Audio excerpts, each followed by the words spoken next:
나누겠습니다. 18장 15절입니다. 시몬 베드로와 또 다른 제자 한 사람이 예수를 따르니 이 제자는 대제사장과 아는 사람이라 예수와 함께 대제사장의 집들에 들어가고 베드로는 문 밖에 서 있는지라 대제사장을 아는 그 다른 제자가 나가서 문 지키는 여자에게 말하여 베드로를 데리고 들어오니 문 지키는 여종이 베드로에게 말하되 너도 이 사람의 제자 중 하나가 아니냐 하니 그가 말하되 나는 아니라 하고 그때가 추운 고로 종과 아랫 사람들이 불을 피우고 서서 쬐니 베드로도 함께 서서 쬐더라. 대제사장이 예수에게 그 제자들과 그의 교훈에 대하여 물으니 예수께서 대답하시되 내가 드러내놓고 세상에 말하였노라. 모든 유대인들이 모이는 회당과 성전에서 항상 가르쳤고 은밀하게는 아무것도 말하지 아니하였거늘 어찌하여 내게 묻느냐 내가 무슨 말을 하였는지 들은 자들에게 물어보라 그들이 내가 하던 말을 아느니라. 이 말씀을 하심에 곁에 섰던 아랫사람 하나가 손으로 예수를 쳐 이르되 내가 대제사장에게 이같이 대답하느냐 하니 예수께서 대답하시되 내가 말을 잘못하였으면 그 잘못한 것을 증언하라 바른 말을 하였으면 내가 어찌하여 나를 치느냐 하시더라. 안나스가 예수를 결박한 그대로 대제사장 가야바에게 보내니라. 시몬 베드로가 서서 불을 쬐더니 사람들이 묻되 너도 그 제자 중 하나가 아니냐 베드로가 부인하여 이르되 나는 아니라 하니 대제사장의 종 하나는 베드로에게 귀를 잘린 사람의 친척이라. 이르되 내가 그 사람과 함께 동산에 있는 것을 내가 보지 아니하였느냐. 함께요. 이에 베드로가 또 부인하니 곧 닭이 울더라. 아멘. 전 본문의 말씀을 가지고 더 이상 실패하고 싶지 않다. 더 이상 실패하고 싶지 않다라는 제목으로 말씀을 나누겠습니다. 제가 부교육자 시절에 저를 지도해 주셨던 목사님께서 자신의 삶을 이렇게 이끄는 사자성어를 소개해 주시면서 교육자 회의를 이렇게 진행한 적이 있습니다. 함께하는 후배들에게 자신의 삶의 경험들을 소개하면서 도전하셨는데 그때 소개한 사자성어가 바로 이 말인데요. 타산지석이라고 하는 말이었습니다. 이 타산지석이라고 하는 말은 다른 사람의 사소한 언행이나 실수도 자기에게 그 수용에 도움이 될 수 있다. 그런 말이죠. 다른 분들의 좋은 점, 또 아쉬운 부분들을 잘 살펴서 내 삶에 도움이 될 수 있도록 살피고 실천하도록 이렇게 저 역시도 타산지석 이렇게 마음에 새기고 있습니다. 이 타산지석 이와 같은 관점에서 오늘 본문의 말씀을 좀 보면 본문은 예수님의 수제자인 베드로가 예수님을 3번 부인한 모습이 우리 자신들에게도 조금 되돌아보고 타산지석 그의 아쉬운 모습들이 우리에게는 없는가 또 그 말씀을 통해서 우리에게 무엇을 말하는가라고 하는 관점으로 우리가 살펴볼 수가 있겠습니다.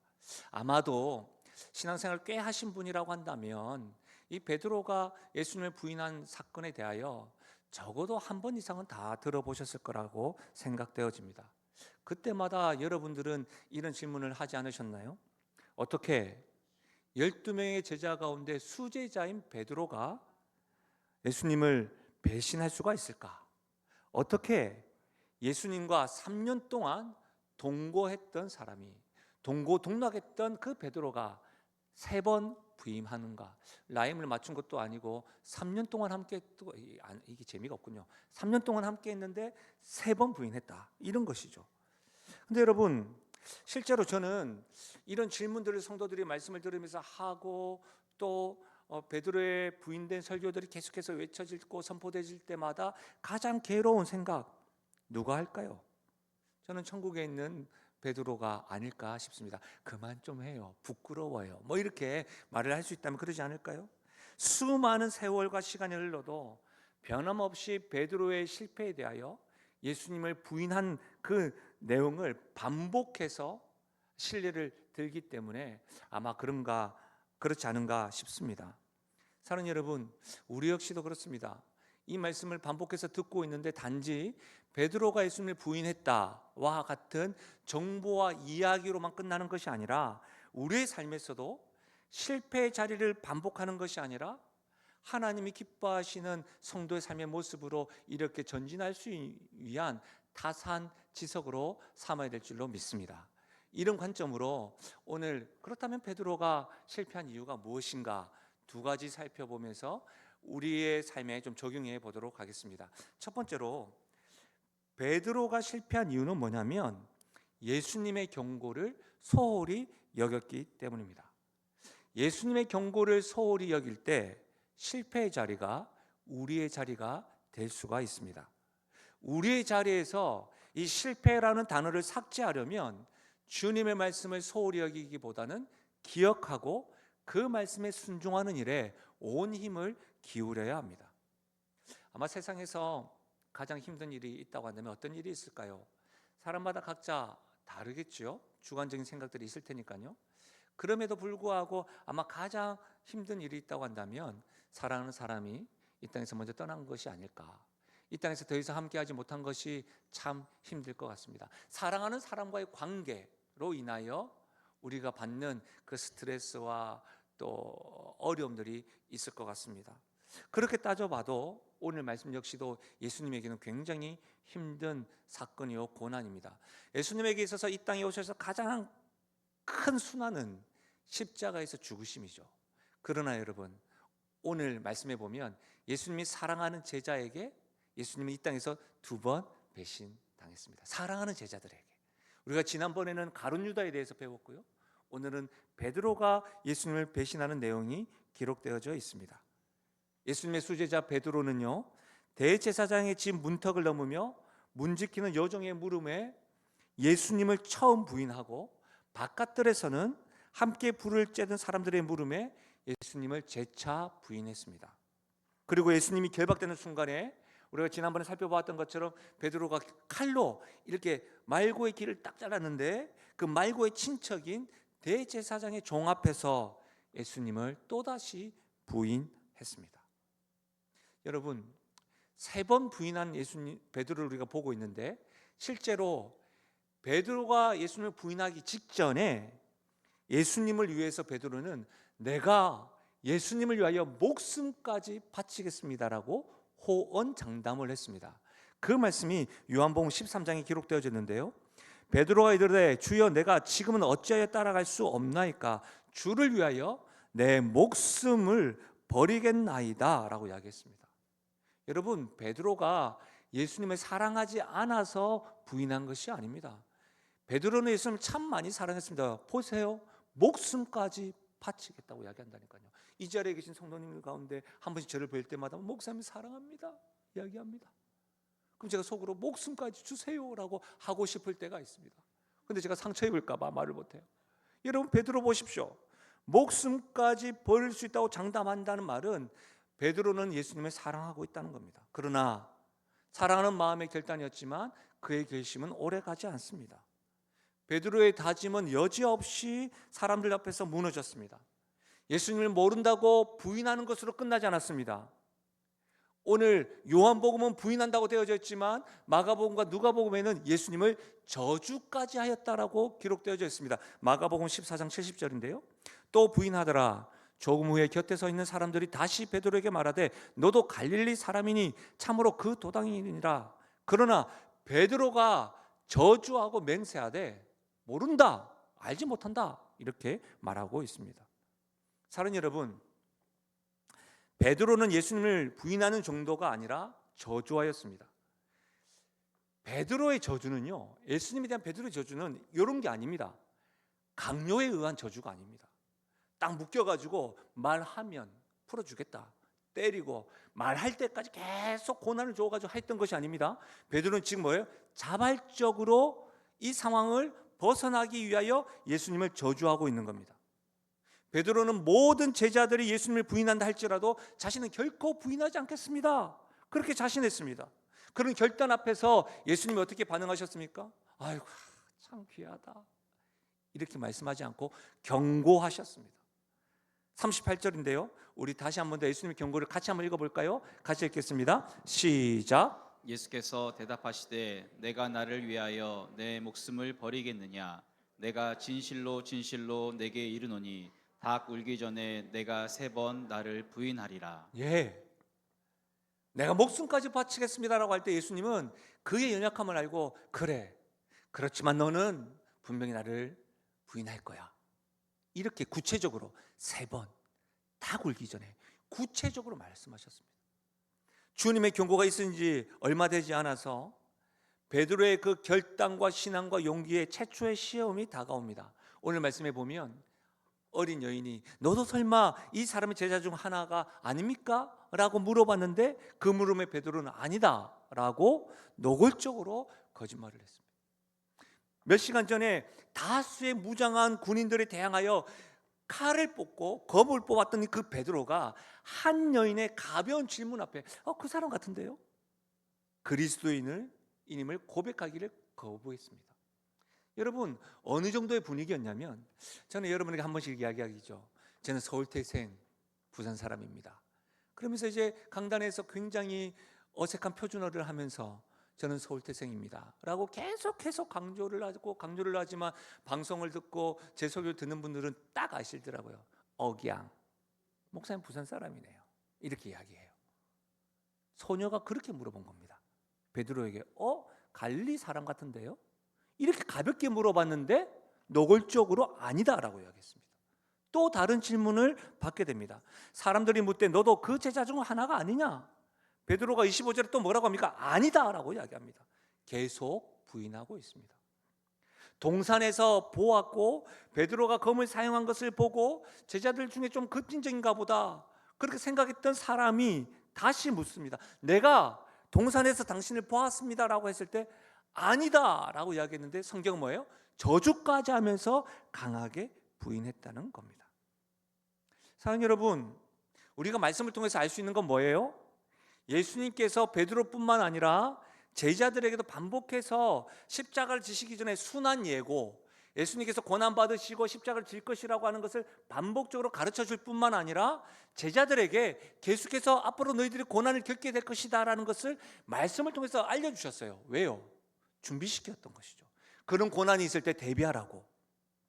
그런데 여러분, 제자들은 이런 예수님의 경고에 대해서 이해할 수도 없었고 이해하는 것조차 원하지 않았습니다. 진지하게 받아들이지 않았습니다. 그래서 예수님을 지금 부인하게 되었고 실패한 모습인 겁니다.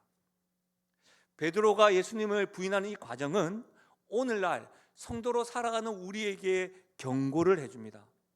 베드로의 실패의 모습은 사소하게 부인하는 것에서부터 시작하지만 어떻게 해요? 점점 더 강력하게 예수님을 저주하는 데까지 이르렀다는 겁니다. 처음에는 위기를 모면하기 위하여 가볍게 던졌던 그 거짓말이 예수님을 저주까지 하는 모습으로 확장된다는 겁니다. 여러분, 처음 잘못된 행동을 한 번에 그치지 않으면 다음에는 더 크고 더 은밀하게 확장됩니다. 이것이 죄의 특징 가운데 죄의 확장성이라고 이야기합니다. 여러분, 이 죄의 확장성이 우리의 삶에 계속해서 반복되다 보면 어떻게 돼요? 예수님을 부인하는 것, 예수님과 상관없이 살아가는 잘못된 습관이 죄인 줄도 모르고 우리의 삶에 딱 하고 장착되어집니다. 이것이 죄의 무서움인 거예요. 사랑하는 여러분, 또한 베드로가 예수님을 부인하는 실패의 모습은 아무리 예수님 곁에서 배우고 따라다니는 종교적인 특권을 누린 제자라 할지라도, 아무리 3년 동안 예수님과 동고동락하며 귀한 말씀을 들었다 할지라도, 아무리 신앙의 경험이 많은 장로님, 목사님, 권사님, 집사님, 직분자라 할지라도, 성도라 하나님의 자녀라 할지라도 언제든지 예수님을 모른다 부정할 수 있고 예수님과 관계없는 것처럼 죄의 실패 자리에 설 수 있다는 것을 오늘 수제자 베드로가 부인하는 모습을 통해서 우리에게 경고하고 있는 것입니다. 왜 그렇습니까? 예수님의 경고를 소홀히 여겼기 때문입니다. 예수님의 말씀을 가볍게 여겼기 때문입니다. 마음에 새기거나 순종하지 않고 흘려버렸기 때문입니다. 근데 여러분, 그거 아십니까? 하나님의 말씀을 경홀히 여기고 소홀히 여기고 가볍게 여기는 이와 같은 역사는 인간 역사에게 계속해서 반복되어졌습니다. 인류 최초의 사람이었던 아담과 하와에게 하나님께서 말씀을 하셨습니다. 창세기 2장 16절과 17절인데 하나님의 말씀을 같이 한번 읽어볼까요? 하나님 어떤 말씀을 하셨는지 같이 읽겠습니다. 시작. 여호와 하나님이 그 사람에게 명하여 이르시되 동산 각종 나무의 열매는 내가 임의로 먹되 선악을 알게 하는 나무의 열매는 먹지 말라. 내가 먹는 날에는 반드시 죽으리라 하시니라. 하나님께서 아담과 하와에게 하신 말씀을 제가 다시 한번 더 정리해 드리면, 동산 중앙에 있는 나무, 그 나무는 먹지 말라. 모든 나무는 먹어도 된다. 동산 중앙에 있는 저것만 먹지 말라. 그리고 먹는 날에는 뭐라고요? 반드시 죽으리라고 말씀하셨습니다. 그런데 창세기 3장에 보시면, 들어보십시오. 잘 따라와 보십시오. 뱀은 여호와 하나님이 지으신 들짐승 중에 가장 강교하니라. 뱀이 여자에게 물어 이르되 하나님이 참으로 너희에게 동산 모든 나무의 열매를 먹지 말라 하시더냐. 여자가 뱀에게 말하되 동산 나무의 열매를 우리가 먹을 수 있으나 동산 중앙에 있는 나무의 열매는 하나님 말씀에 너희는 먹지도 말고 만지지도 말라, 너희가 죽을까 하노라 하셨느니라. 뱀이 여자에게 이르되 너희가 결코 죽지 아니하니라. 너희가 그것을 먹는 날에는 너희 눈이 밝아져 하나님과 같이 되어 선악을 알 줄 하나님이 아심이니라. 여자가 그 나무를 본즉 먹음직도 하고 보암직도 하고 지혜롭게 할 만큼 탐스럽기도 한 나무인지라. 여자가 그 열매를 따먹고 자기와 함께 있는 남편에게도 주매 그도 먹은지라. 무슨 말이에요, 여러분? 오늘 이 말씀은 하와가 하나님의 말씀을 소홀히 하고 사탄의 유혹에 넘어가 죄를 범한 장면입니다. 하나님은 분명히 경고하셨죠. 동산 중앙에 있는 나무만 먹지 말라. 다른 거 먹어도 된다. 먹는 날에는 반드시 죽는다. 근데 하와가 뭐라고 했습니까? 하나님의 말씀이 너희가 먹지도 말고 만지지도 말라, 혹 죽을까 하노라. 무슨 말입니까? 주님의 말씀을 경히 여겼습니다. 정확하게 모르고 가볍게 여겼습니다. 그러니까 여러분, 뱀의 형상을 한 사단이 그것을 딱 알고 그냥 넘어가지 않습니다. 분을 내어도 틈만 나는 대로 사단이 우리를 넘어지게 하는데, 말씀을 제대로 알지 못하는 상황이니까 사단이 다시 한 번 더 묻습니다. 걱정하지 마, 그 먹으면 눈이 밝아져. 그렇게 이야기하니까 여러분 보십시오. 이 선악과가 어디 있었습니까? 에덴 중앙에 있었습니다. 중앙에 있었다고 한다면 여러분, 하와, 아담, 나 잡아봐 라며 뛰다니지 않았겠습니까? 안 통하군요, 오늘도. 그럴 때 여러분, 항상 보였던 것이 뭐였을까요? 중앙에 있는 선악과 나무였습니다. 그런데 여러분, 계속 보았던 그 나무가 이제 어떻게 보이나요? 6절에 먹음직도 하고 보암직도 하고 지혜롭게 할 만큼 탐스럽기도 하는 거예요. 무슨 말이에요? 하나님 말씀보다 이 상황이 더 가깝게 다가오는 거예요. 하나의 말씀을 가볍게 여기니까 상황만이 더 크게 보이는 거예요. 늘 봤던 것인데 유혹으로 다가오는 거예요. 그러니까 여러분, 그 결과 하나의 말씀을 소홀히 여기고 무시한 결과 죄에 빠지게 되는 겁니다. 인류의 최초의 역사만 있었던 것이 아닙니다. 베드로에게만 있었던 것이 아닙니다. 여러분, 이스라엘 역사 초대 왕 사울에게도 이런 역사가 있었습니다. 사무엘상 15장인데요. 사울이 사무엘에게 이르되 나는 실로 여호와의 목소리를 청종하여 여호와께서 보내신 길로 가서 아말렉 왕 아각을 끌어왔고 아말렉 사람을 진멸하였으나 다만 백성이 그 마땅히 멸할 것 중에서 가장 좋은 것으로 길갈에서 당신의 하나님 여호와께 제사하라고 양과 소를 끌어왔나이다 하는지라. 사무엘이 이르되 여호와께서 번제와 다른 제사를 그의 목소리를 청종하는 것을 좋아하심 같이 좋아하시겠나이까. 순종이 제사보다 낫고 듣는 것이 순양의 기름보다 나으니 이는 거역하는 것은 점치는 죄와 같고 완고한 것은 사신 우상에게 절하는 죄와 같음이라. 왕이 여호와의 말씀을 버렸으므로 여호와께서도 왕을 버려 왕이 되지 못하게 하셨나이다 하니. 하나님께서 사울에게 어떤 명령을 하셨냐면 아말렉을 쳐서 그의 왕을 다 진멸하라고 명령하셨습니다. 근데 사울이 그 명령을 완전히 따르지 않고 아말렉 왕 아각을 살리고 여러분 최상의 가축들을 남겨둔 채로 돌아왔습니다. 그에게는 이유가 있었습니다. 이 최상의 것들로 제사 드릴 겁니다. 그리고 백성들이 남겨두라고 했습니다. 무슨 말입니까? 지금 누구의 말을 더 백성의 말보다 가볍게 여긴 거예요? 하나님의 말씀을 백성의 말보다 가볍게 여겼어요. 그래서 여러분, 백성에게 핑계를 댑니다. 이 사건으로 어떻게 되셨습니까?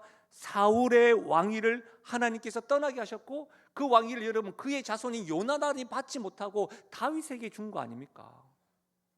사랑하는 여러분, 사울이 왜 하나님께 버림을 받고 그의 자손이 왕위를 이어받지 못했습니까? 하나님의 말씀을 청종하기보다는 백성의 말에 더 귀 기울였기 때문입니다. 하나님의 말씀을 순종하기보다는 백성의 말을 들으면서 그 순간, 여러분, 하나님을 어떤 하나님을 불러요? 사울이 하나님을 자신을 왕으로 세울 때는 하나님 앞에 겸손하게 하나님만이 나의 하나님입니다 라고 이야기했는데, 오늘 말씀을 보니까 사울에게 뭐라고 이야기했는가? 당신의 하나님께 제사한다고 이렇게 바뀌기 시작하는 거예요. 보십시오. 하와, 사울, 베드로, 지금도 수많은 성도들이 예수님의 말씀과 그분의 경고를 소홀히 여김으로 실패의 자리에 섭니다. 예수님을 부인하고 예수님과 관계없는 것처럼 살아가는 죄의 습관의 둘레 속에서 반복적으로 살아가고 있는 거예요. 사랑하는 여러분, 여러분은 어떠십니까? 지금 주님의 말씀을 소홀히 여기고 있으십니까? 삶에서 반복적으로 주님의 경고를 여러분은 무겁게 받아들이시고 순종하십니까? 아니면 가볍게 여기고 있지는 않으십니까? 사랑하는 여러분, 절대로 하와, 사울, 베드로의 자리에 서지 않기를 바랍니다. 주님의 말씀을 순종함으로 실패의 자리에 서서 있기보다는 그 자리에서도 주의 말씀을 붙잡고 일어날 수 있기를 주님의 이름으로 부탁드립니다. 두 번째로 베드로가 실패한 이유가 뭘까요? 그것은 믿음의 결단이 자기 중심에 있기 때문입니다. 믿음의 결단에서 베드로의 실패 이유를 찾을 수가 있는데요, 그것은 바로 자기 중심으로 믿음의 고백을 하는 것에 있습니다. 33절 베드로의 고백인데요, 같이 한번 읽어볼까요? 33절입니다. 같이 읽겠습니다. 시작. 모두 주를 버릴지라도 나는 결코 버리지 않겠나이다. 예수님 앞에서 지금 베드로가 결단하고 있죠. 그런데 그 결단하고 있는 것 중에서 강조되는 게 뭐예요? 모두 주를 버릴지라도 내가 예수님을 버리지 않습니다. 여러분, 그냥 이야기하지 않고 누구랑 비교해요? 주변에 있는 제자들과 비교를 하면서 그들은 다 버린다 할지라도 나는 결코 버리지 않겠습니다 라고 말하는 거예요. 그 중심에 어떤 말이 있습니까? 내가 그런 사람처럼 보여요? 저 그런 사람 아닙니다, 이렇게 말하고 있는 겁니다. 베드로는 자신의 의지를 믿었습니다. 베드로는 칼과 자신의 능력을 신뢰하였습니다. 베드로는 자기의가 가득한 사람이었습니다. 그렇기 때문에 다른 사람과 비교하면서 자신에 대한 자신감으로 살아가는 사람인 것이죠. 여러분, 베드로와 같은 사람의 특징이 뭐죠? 자신의 의와 자기의 능력과 자기의 자신감이 있으니까 하나님의 말씀을 소홀히 여기는 겁니다. 왜? 하나님 말씀보다는 자기의 경험이, 자기의 말이, 자기의 지식이, 자기의 지혜가, 자기가 가지고 있는 환경과 자기의 힘이 더 신뢰할 만하기 때문인 것이죠. 사랑하는 여러분, 그런데 놀라운 것은 이와 같은 사람들은 하나님의 말씀을 경히 여기면서도, 소홀히 여기면서도 꼭 이렇게 이야기합니다. 나는 그래도 예수님을 잘 믿고 있잖아. 나는 예수님을 부인하지 않을 거야. 자신 있게 말합니다. 사랑하는 여러분, 크고 작은 고난과 유혹 속에서도 주님을 부인하지 않고 성도로 살아갈 수 있는 것은 우리의 힘으로, 우리의 환경으로 불가능합니다. 하나님의 말씀에 순종하는 능력 역시도 우리 자신에게 있지 않습니다. 하나님이 부어주시는 은혜와 힘으로 가능함을 믿으시길 바랍니다. 혹 우리가 지금 베드로의 실패하는 모습, 3번 부인하는 모습 보고 있잖아요. 그 모습을 보면서 나도 베드로처럼 예수님과 아무 관계없는 사람처럼 말하고 행동하는 죄를 절대 짓지 않아야 되겠다, 이렇게 결단하는 것으로만 끝나면 안 되는 거예요. 만약 이렇게 말씀을 지금 받아들이고 있다고 한다면 베드로가 예수님 앞에서 모두 주를 버릴지라도 나는 그럴 사람이 아닐 겁니다, 나는 그렇지 않습니다라고 말하는 것과 유사합니다. 여러분, 우리 역시도 베드로가 경험한 소녀가 질문했던 그 질문 앞에 사람들로 인하여 나의 연약함을 잘 아는 사람이 당신 거기 있었는데 나 봤는데 라고 하는 그런 물음 앞에서, 우리 유혹 앞에서 넘어질 때가 있다는 겁니다. 그러니까 여러분, 나는 절대로 그렇게 하지 말아야지 라고 하는 결단 이전에 어떤 게 필요합니까? 나도 베드로와 같이 부인할 수 있는 연약한 사람입니다. 때로는 베드로보다 더한 성도입니다. 그러니 주님의 말씀을 소홀히 여기지 않도록, 주님의 말씀을 절대적으로 순종할 수 있도록 힘을 주십시오, 은혜를 주십시오라고 기도해야 될 줄로 믿습니다. 여러분, 베드로전서 4장 11절이에요. 우리 같이 한번 읽어볼까요? 상반절인데요. 시작. 만일 누가 말하려면 하나님의 말씀을 하는 것 같이 하고 누가 봉사하려면 하나님이 공급하시는 힘으로 하는 것 같이 하라. 아멘. 그렇습니다, 여러분. 만일 말하려면 하나님이 말하는 것처럼 하고, 만일 봉사하려면 여러분 나의 의지로 하는 것이 아니라 하나님이 공급하시는 힘으로 하라는 것입니다. 이것이 성도의 모습입니다.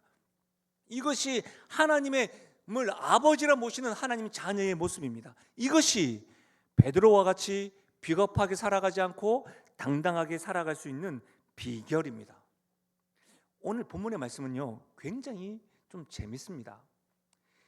베드로의 실패한 모습과 예수님의 모습을 대조해 보여줍니다. 비겁한 베드로의 모습과 당당한 예수님 모습을 대비하여 보여줍니다. 꼭 어떤 거냐면, 여러분 햄버거 좋아하십니까? 햄버거는 빵이 위에와 아래가 있고 중간에 뭐가 있죠? 고기 패트가 있죠. 햄버거를 좋아하지 않는군요. 샌드위치를 생각해 보겠습니다. 샌드위치도 위에 빵이 있고 아래 빵이 있죠. 그럼 중간에 뭐가 있어요? 계란 후라이와 베이컨 같은 게 있잖아요. 이것도 안 좋아하시군요. 야채도 있습니다. 무슨 말이냐면, 지금 오늘 본문의 말씀은 베드로의 실패의 모습이 위에와 아래가 있는데 중간에 패트와 같이 중요한 사건이 예수님의 모습이 오늘 기록되어져 있다는 거예요. 오늘 우리가 읽었던 본문의 말씀이. 놀라운 건 여러분, 베드로와 대부분의 제자들이 위기 속에서 예수님을 부인하거나 주랭랑을 치며 도망갔는데, 그러나 예수님은 제자들을 부인하지 않았습니다. 그 말씀이 오늘 읽었던 19절과 20절입니다. 대제사장이 예수에게 그의 제자들과 그의 교훈에 대하여 물으니 예수께서 대답하시되 내가 드러내놓고 세상에 말하였노라. 모든 유대인들이 모이는 회당과 성전에서 항상 가르쳤고 은밀하게는 아무것도 말하지 아니하였거늘. 여러분, 예수님은 전혀 비굴하지 않습니다. 당당하게 제자에 대해서 물어볼 때에 당당하게 나가 내 제자다, 내 제자와 함께 나는 말씀을 가르쳤다라고 말씀하고 있는 거예요. 그랬더니 어떻게 해요? 그 주변에 있는 대제사장의 무리 중에 한 사람이 예수님의 뺨을 딱 때립니다. 22절에 신문하는 상황입니다. 여러분, 눈치채셨습니까? 무슨 말이에요? 베드로와 예수님이 직면한 상황은 베드로보다 예수님이 더 극한 상황입니다. 베드로는 그냥 갔다가 어린 소녀가 사투리가 갈릴리인데요? 아닌가요? 내가 그때 봤던 것 같은데요? 이랬을 때 부인한 거예요. 예수님은요, 대제사장 안나스와 무리와 뺨까지 때리면서 위협하는 상황 가운데 제자들과 너희 가르침에 대해서 물어보라고 했을 때 예수님은 비굴하지 않습니다. 당당합니다. 베드로는 비겁하고 예수님은 당당한 모습으로 보여지고 있는 겁니다. 베드로는 고난 앞에서 그의 믿음의 결단이 무너지고 실패했지만 더 극한 상황을 경험하셨던 예수님은 그 고난 속에서도 승리하시며 하나님의 뜻에 순종하고 있는 모습, 절대 순종하고 있는 모습을 우리가 보고 있는 겁니다. 여러분, 베드로와 예수님이 겪고 있는 유사한 상황 속에서 전혀 다른 모습을 보이고 있는데요, 더 놀라운 것은 이 유사한 상황 이전에 똑같은 장소에서 예수님과 베드로가 있었다는 겁니다. 어떤 장소였냐면 겟세마네 동산입니다. 그곳에서 예수님이 무엇을 하셨냐? 앞으로 겪게 될 고난과 십자가를 생각을 하시면서 땀방울이 핏방울이 되도록 기도하였습니다. 그곳에서 베드로는 기도에 실패하였습니다. 그때 실패하고 있는 제자들에게, 실패하고 있는 베드로에게 예수님 반복해서 깨어서 기도하라고 하였습니다. 그런데 베드로는 그때에도 자신의 힘만을 믿고 잠만 잤습니다. 그래서 베드로는 어린 소녀 앞에서, 숯불 앞에서, 사람 앞에서 예수님을 저주까지 하며 부인하는 실패의 모습이 있는 겁니다. 사랑하는 여러분, 베드로와 예수님이 직면하고 유사한 상황을 우리는 가정에서나 직장에서나 관계 속에서 만났을 때에 과연 여러분은 어떤 모습으로 서 있기를 원하십니까? 한 사람씩 만나서 제가 물어본다고 한다면 어느 누구도 실패의 자리 베드로의 모습으로 서 있기를 원하는 사람은 아무도 없을 것입니다. 그러면 어찌해야 합니까?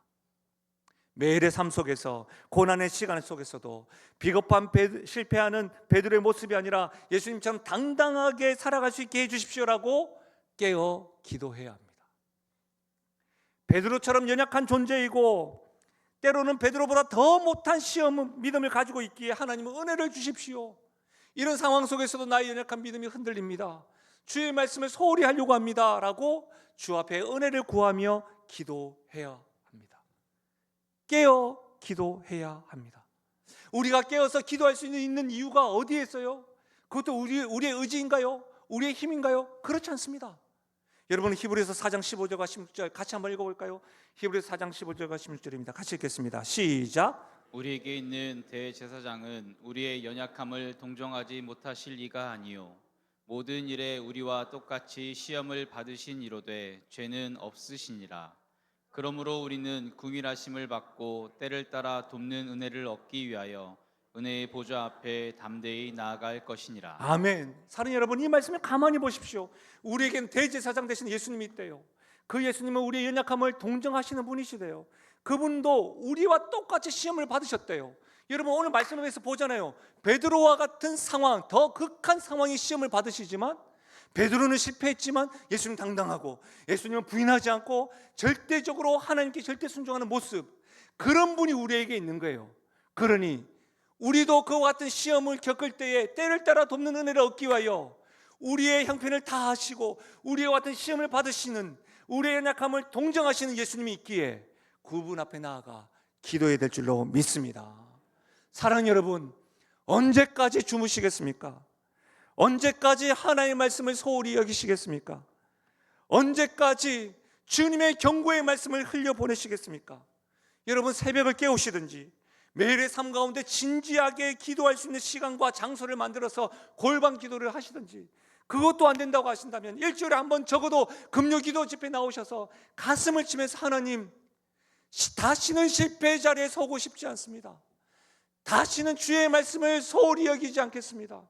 나는 연약합니다. 베드로와 같이 부인할 수밖에 없는 상황입니다. 주님 은혜를 구합니다. 우리의 연약함을 도우시는 분, 나의 연약함을 다 아시는 분, 그분 앞에 때마다 나와서 우리 모두 주님의 은혜를 구하고 나의 자신의 힘이 아니라 믿음의 결단, 믿음의 고백도 주님의 은혜를 얻기 위하여 기도함으로 실패의 자리가 아니라 승리의 자리, 주님의 말씀에 절대적으로 순종하며 나아가는 하나님의 자녀요 성도 교회 되시기를 주님의 이름으로 축원합니다. 말씀을 마무리하겠습니다. 저는 오늘 베드로 부인에 대해서 이렇게 설교를 계속하니까 누가 계속 음성 지원이 되냐면 천국에서 베드로가 그만해! 그만 좀 해! 이런 것이 좀 들리는 것처럼 들렸습니다. 그러면서 이렇게 들리는 거예요. 나에게 또 그런 상황이 온다면 결코 주님의 말씀을 소홀히 여기지 않고, 나에게 또 그런 상황이 온다고 하더라도, 몸이 피곤하고 어렵다 할지라도 내가 실패 자리에 가지 않게끔 하나님의 은혜를 구하면서 기도할 것이네. 그만해! 이런 말이 좀 들리는 듯 했습니다. 그러면서 여러분, 베드로의 음성 지원이 아니라 제가 이렇게 고백하게 되더라고요. 하나님, 나의 연약함을 아시는 주님이 나에게 계시니 저는 때를 따라 돕는 은혜를 얻기 위하여 주님 앞에 매일 나아갑니다. 저는 베드로보다도 더하게 주님을 부인하거나 실패 자리에 설 때가 있습니다. 그러니 나의 믿음의 생활도, 믿음의 고백도, 성도로 살아가는 이 삶의 모습도 주님의 은혜가 없으면 살아갈 수 없습니다. 깨어 기도하며 나아가니 긍휼히 여겨달라고 기도가 되는 거예요. 다시는 실패하고 싶지 않습니다. 이런 기도가 되는 거예요. 여러분 어떻습니까?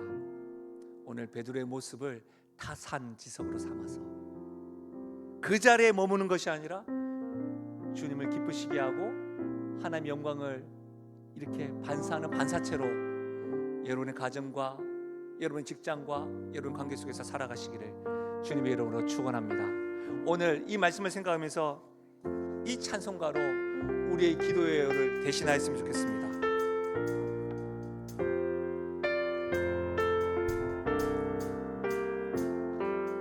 어려운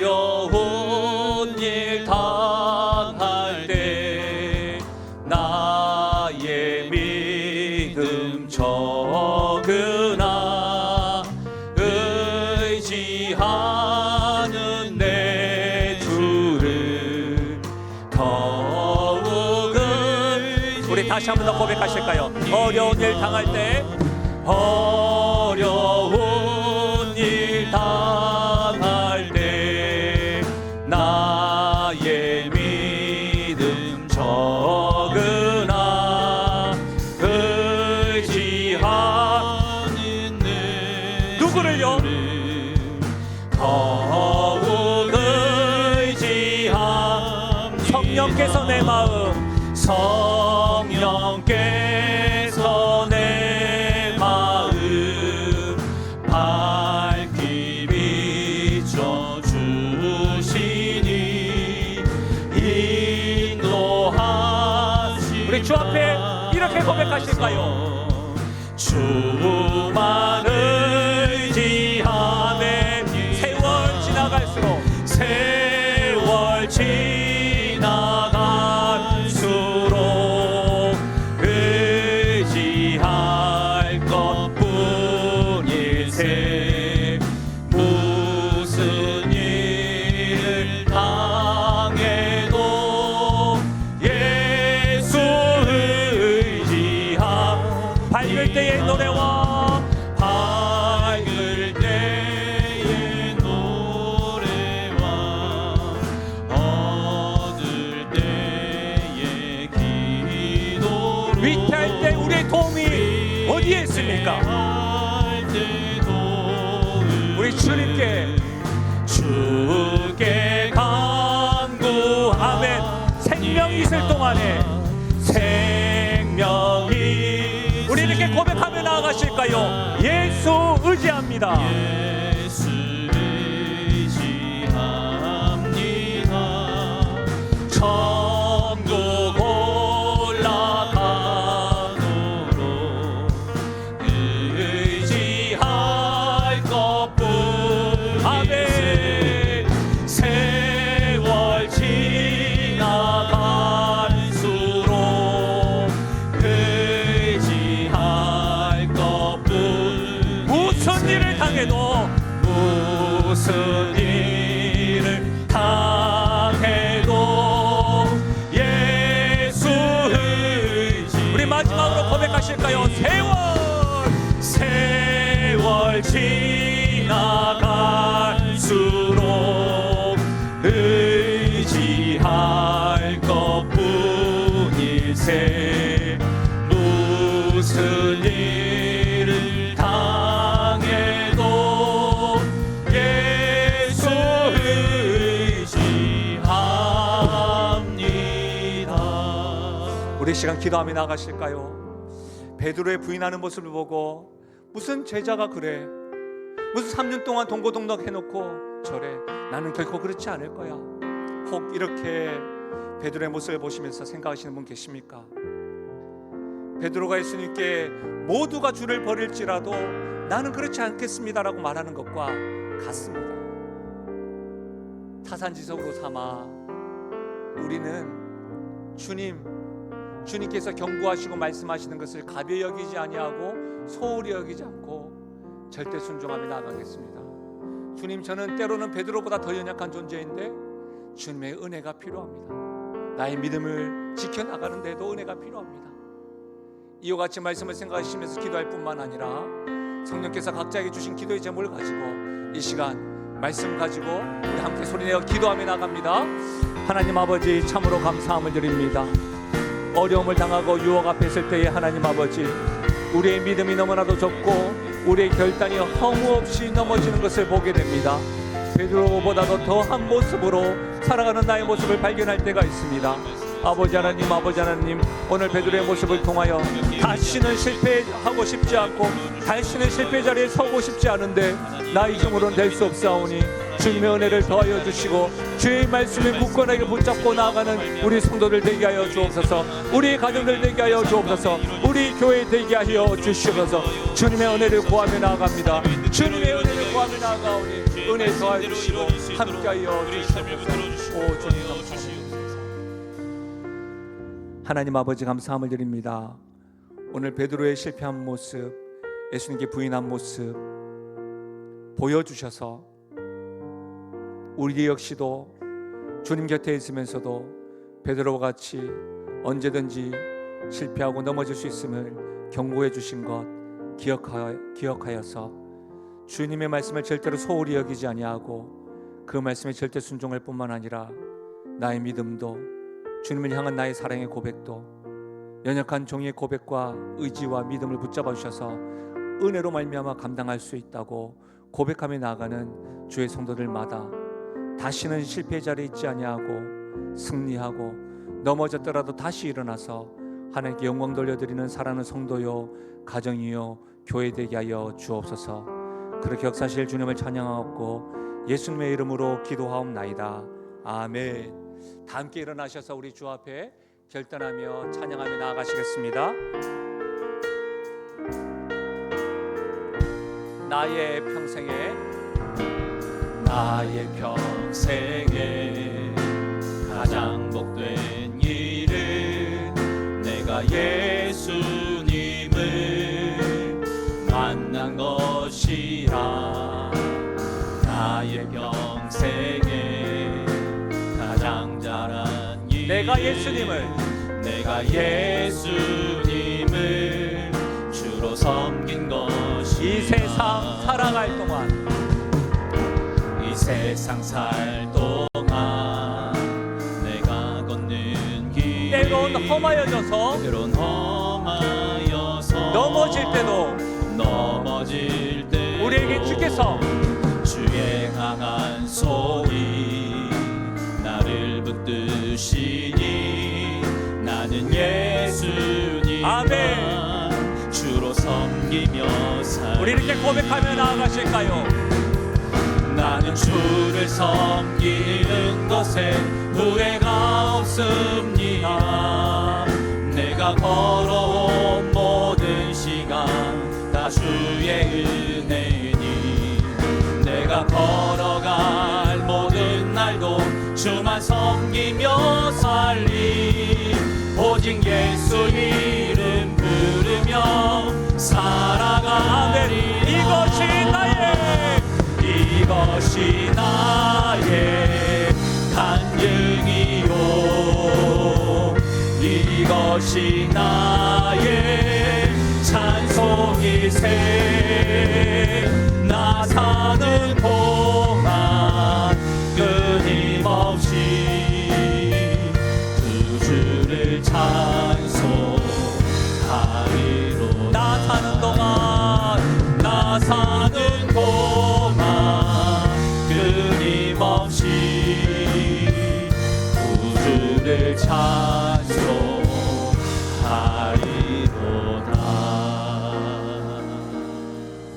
한 주간도 때마다 주님께 나아가 깨어 기도하고 주의 말씀을 붙잡으며 당당한 성도로 살아가십시오.